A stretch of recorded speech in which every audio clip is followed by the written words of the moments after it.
नाम श्री चरणों का आश्रय, बस पूर्णता। आराध्य देव के चरणों का अनन्य दृढ़ आश्रय और उनका नाम जिह्वा पे सब कुछ प्राप्त हो जाए। समस्त साधनों का फल है मन का शांत, चंचलता रहित, कामना रहित, स्पृहा रहित, एकमात्र प्रभु में स्थित हो जाना। मन भगवत स्वरूप है, विषयों के संसर्ग से ये मलिन हो गया है, इसलिए इसमें दुष्टता स्वभाव में प्रकट हो गई। इसी को मिटाने के लिए उपासना है। अगर उपास्य देव में मन की स्थिति टिकती नहीं है, उनका चिंतन बनता नहीं है, तो हमें परेशान नहीं होना, क्योंकि बहुत काल से ये द्वैत में ही भटक रहा है। देह तीनों और त्रिलोक की रचना, भीतर से बाहर से सब त्रिगुणात्मिका माया का ये आकर्षण, स्वभाव, सूक्ष्म शरीर, स्थूल देह, प्रगट में यहां से लेकर ब्रह्मलोक तक, तिनके से लेकर ब्रह्मलोक तक, सब ये त्रिगुणात्मिका माया का प्रभाव, माया का जाल है। ये मन पांच ज्ञान इंद्रियों के साथ इसी में बहुत काल से भटक रहा है। कितने युग बीत गए, कितने कल्प व्यतीत हो गए, ऐसा निर्णय नहीं किया जा सकता।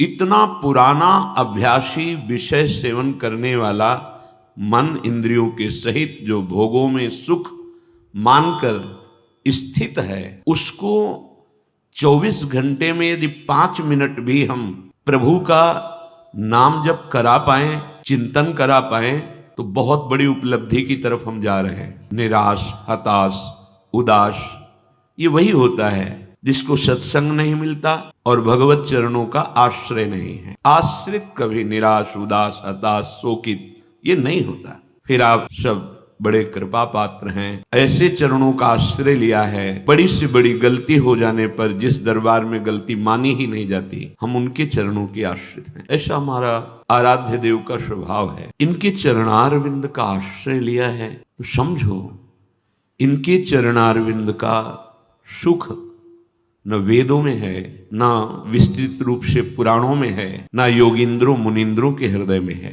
योगींद्र मुनींद्रों के लिए दुर्लभ तो लालजू के ही चरणारविंद हैं। फिर हमारी महारानी श्री किशोरी जी के चरणारविंद, ऐसे चरणों का आश्रय मिला। जीत गए, हम जीत गए। अब माया अपने सहायकों के साथ केवल देखती रहे, बल विक्रम प्रयोग नहीं कर सकती, क्योंकि स्वामिनी जी के शरणागत पर माया का किंचन मात्र प्रभाव। अगर वास्तविक राधा चरणारविंद की शरणागति हो गई तो श्रीपाद कहते भगवान की मोहिनी अवतार की भी ताकत नहीं कि उस उपासक की चित्त वृत्ति को घसीट सके। और तो सब मायाकृत, जो स्वयं मायापति रूप धारण किए, विश्व में कोई ऐसा नहीं जो मोहित ना हो जाए। तो कह रहे जिनके हृदय में श्री राधा चरणारविंद का आश्रय प्रकाश हो चुका है, भगवान की मोहिनी अवतार की भी ताकत नहीं कि उनकी चित्त वृत्ति का अपहरण कर लें। शरणागति बहुत जोर का साधन है, पर शरणागति का जो रहस्य है वो जल्दी ना तो सुनने को मिलता है और न समझ में आता है, क्योंकि प्रायः बहिर्मुख वृत्ति बनी रहती है। ये अंतर्मुखता की बात, ये हृदय की बात, कोई साधन बल काम नहीं करता। कृपा का हमारा आपका जन्म न जाने कितनी बार मानव देह प्राप्त करके व्यतीत, अब व्यर्थ ना जाने दो। अस्तित्व मत रखो किन्हीं भोग सामग्री पद प्रतिष्ठा का। मान लो ये सब स्वाप्निक है, मान लो। इसका मतलब ये नहीं कि कुछ फेंक देना है, नहीं, केवल मानना है। जैसे चल रहे हो, गृहस्थी में हो, विरक्ति, जैसे जो साधन करो, महत्व बुद्धि प्रभु में रख लो। ये जन्म व्यर्थ नहीं जाएगा, तो बाद में पता चलेगा, बहुत पछताना पड़ेगा। अगर इस जन्म में भजन नहीं बना, भगवत प्राप्ति का संयोग नहीं बना, बहुत पछताना पड़ेगा। भगवत प्राप्ति बिल्कुल निश्चित है हमारी। तो आप कह रहे हो अपनी नहीं, हम सबकी। अरे हम धाम में बैठे हैं जिसके लिए याचना की जाती है। किशोरी मोहि अपनी कर लीजिए, तो अपनेपन का तू फल क्या चाहता है? मानो स्वामिनी जी ने पूछा कि तुम मेरी होना चाहते हो तो क्या इसका फल चाहते हो? ले और दिए कछु भावत नाही।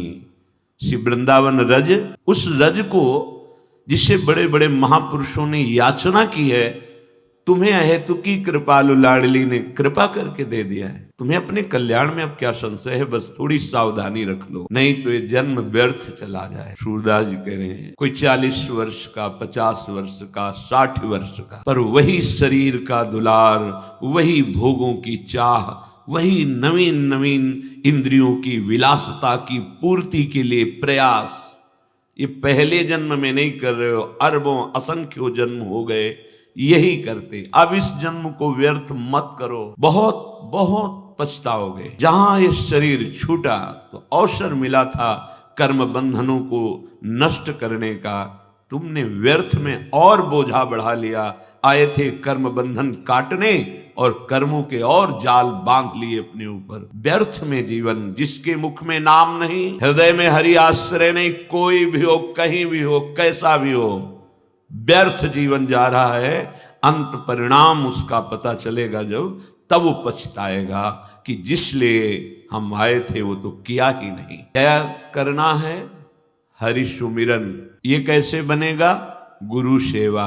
स्पष्ट वर्णन। ये ब्रज 84 कोश को अगर बाहर शास्त्रों में पुकारा जाता तो माथुर मंडल कहा जाता। तुम ब्रज में वास नहीं किए, वृंदावन वास नहीं किए, आकर हरि सुमिरन नहीं किया, गुरु चरणों का आश्रय नहीं लिया, उनकी आज्ञा पे नहीं चले, तो जन्म तो बाद ही बीत गए हो। तुम्हारा जन्म बीत गया, व्यर्थ गया। शिराई का मतलब खत्म हो गया, तुमने अपने जीवन को खत्म कर दिया। बड़ा दुख होता है जो भगवत विमुख, जब पहले एक नवीन किशोर अवस्था का बालक अपने आचरणों के कारण ऐसी परिस्थिति में पहुंच गया, बार बार जैसे पागल की चेष्टा, बस वही चेष्टा, सब कुछ नष्ट हो गया, शून्य जीवन एकदम। बोलो, ये नवीन अवस्था यदि सही संयम सिखाया जाता, सही मार्ग मिलता, तो हमारे देश की सेवा, समाज की सेवा, भगवान की सेवा, उज्जवल भविष्य। बड़ा इसीलिए कहते इसी जन्म में भगवत प्राप्ति कर लो, आगे कोई सलाहकार नहीं मिलेगा, सतमार्ग बताने वाला। अब की बार तुम्हें पुनः भगवान ने मनुष्य देह दिया है, अब ये उपाय तो कर लो कि अगर चूक हो जाए तो मनुष्य शरीर मिले और फिर भजन करो। वैसे तो जितनी श्वासें हैं उतने में भगवत प्राप्ति हो जाएगी। बस हर श्वास में तुम राधा राधा राधा, ये बात वृंदावन में बैठ के कह रहे हैं। विश्वास करो, इस बात का विश्वास करो कि भगवान का एक परम सिद्ध सिद्धांत है, वो अपने भक्तों के कभी वचन मिथ्या नहीं होने देते। ये बात मान लो, जितनी श्वासें हैं उतने में ही तुम्हें भगवत प्राप्ति हो जाएगी। पीछे की चिंता छोड़ दो, वर्तमान में राधा राधा बोलो, अवसर मिला है। अब की बार मनुष्य देहधरी, कुछ तो उपाय कर लो अपने कल्याण का, लेकिन कोई उपाय नहीं कर रहे। भटकत फिरत श्वान की नाई, महापुरुषों के वचन है। जैसे कुत्ता जूठी पतले चाटने में एक दूसरे को गुस्सा दिखाता हुआ अपना अधिकार करता है, ऐसे ही तुम।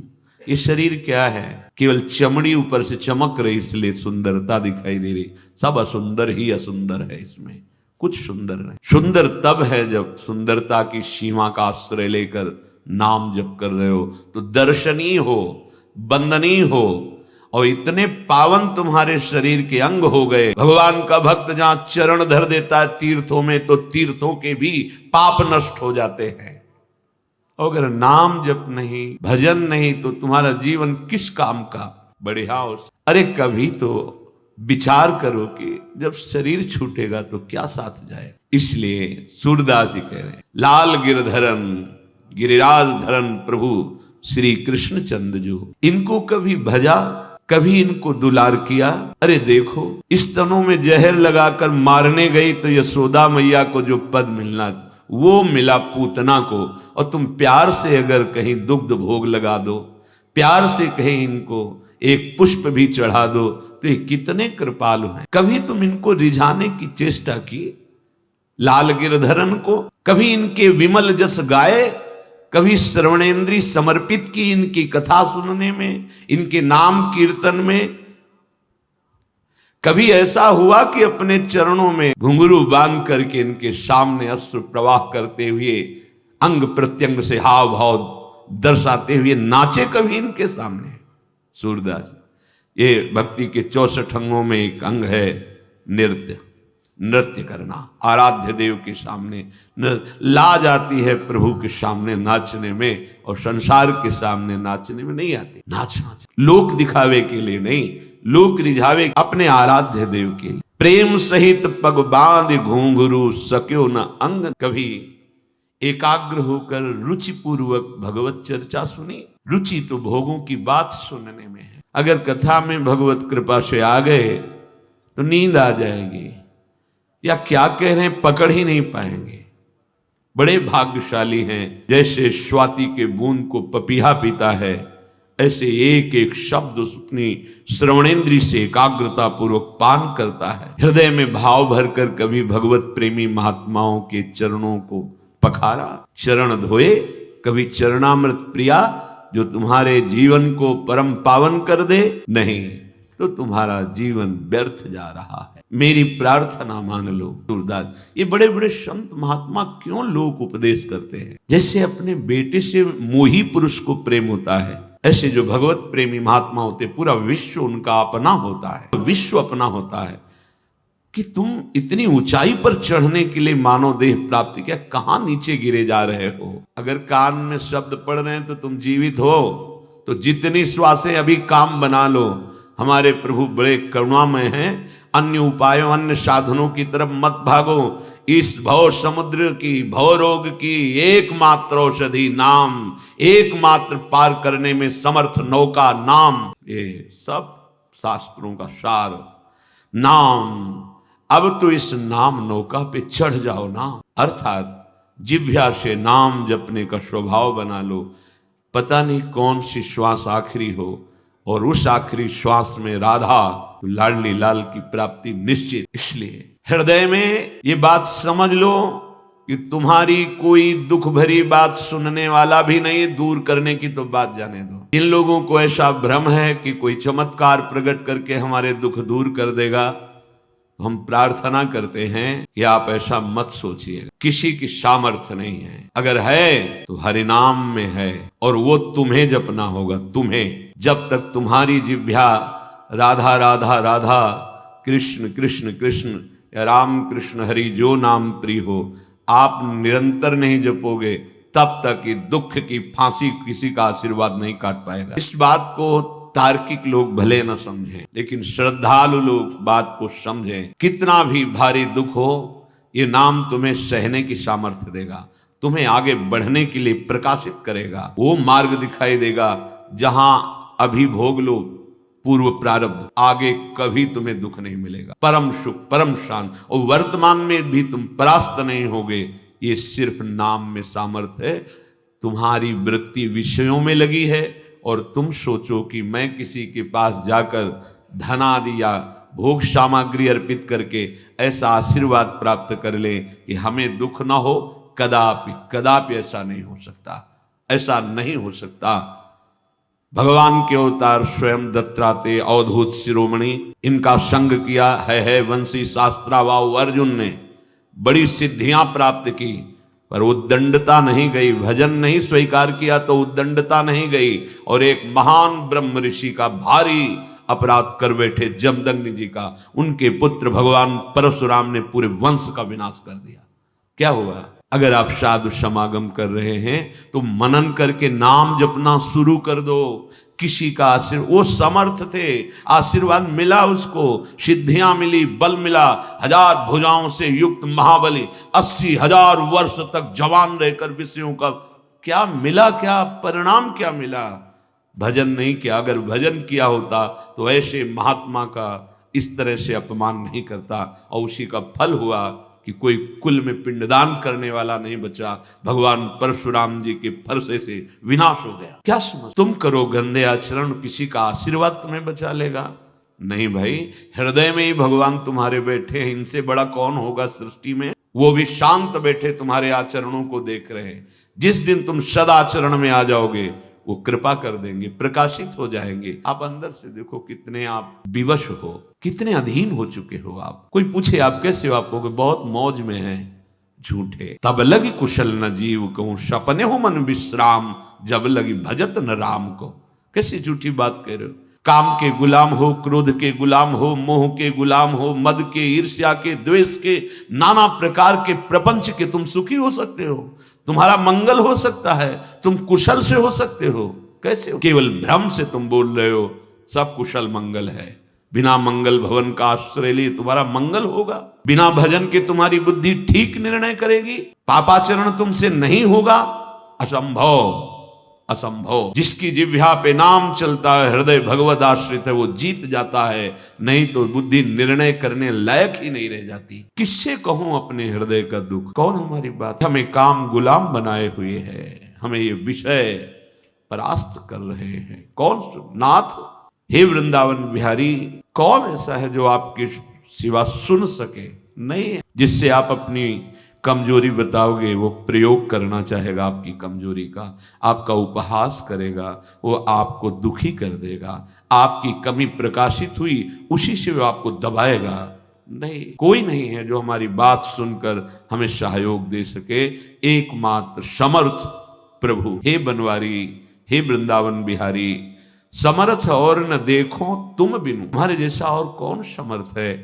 कासों व्यथा कहो बनवारी, किससे अपने हृदय की बात करूं? जैसे कोई आता है कि हम बहुत पाप किए, बहुत, हम कहते हैं तुम चिंता मत, तो आपको लगता है कि कहीं ये हमें फुसला तो नहीं रहे, तो किस स्वार्थ के कारण? ये भी तो विचार करो कि इनका हमसे कोई स्वार्थ है क्या? एक बार सत्संग में 3 बार ये बात कही थी कि अगर किसी को लगता है कि हमारे द्वारा हमारे दी हुई वस्तुओं से इनका भरण पोषण होता है, तो कसम तुम्हारे आराध्य देव की, कभी यहां 5 पैसे मत रखना, कभी यहां मत रखना। हम इष्ट के भरोसे हैं, तुम्हारे भरोसे। हमारा इष्ट अनंत ब्रह्मांड तुम्हारे सहयोग से नहीं बनाया है। उसकी गरज होगी ना वो करेगा, ना गरज होगी ना तो भी हमारे मंजीरे बजना नहीं रुकेंगे। प्राण निकल रहे होंगे तो भी राधा कह के ही निकलेंगे। तुम्हारे भरोसे नहीं, भरोसो दृढ़ इन चरणन केरो। लाडली का भरोसा है। बात को अच्छी तरह से समझना, बस हृदय की गति प्रभु की तरफ हो जाए, वही एक है, किसी और की तरफ। ये जीवन की सार बात सत्संग की समझ लो, बस इसे समेट करके प्रभु में लगाना है। यही समेटना कठिन पड़ रहा है, फिसल रहे हैं। किसी से अपने मन की बात मत करो, कोई लाभ नहीं मिलेगा और हानि हो जाएगी। इनसे बात करो। ये मन की जहां वृत्ति उदय होती वहीं बैठे हुए हैं, ये सुन रहे हैं, देख रहे हैं। तुम्हें ऐसे विश्वास ना हो तो बाहर प्रार्थना करो, अपनी कुटिया का दरवाजा बंद करके, खिड़की बंद करके, और इनको गोद में लेकर के रो। किससे कहूं? आपके सिवा मेरा कोई है नहीं, किससे मैं अपने हृदय की बात कहूं? आप सुनो स्वामी, समर्थ हो। हे निकुंज बिहारी, आप समर्थ हो। आप देखो, विनय में बहुत बड़ी सामर्थ है।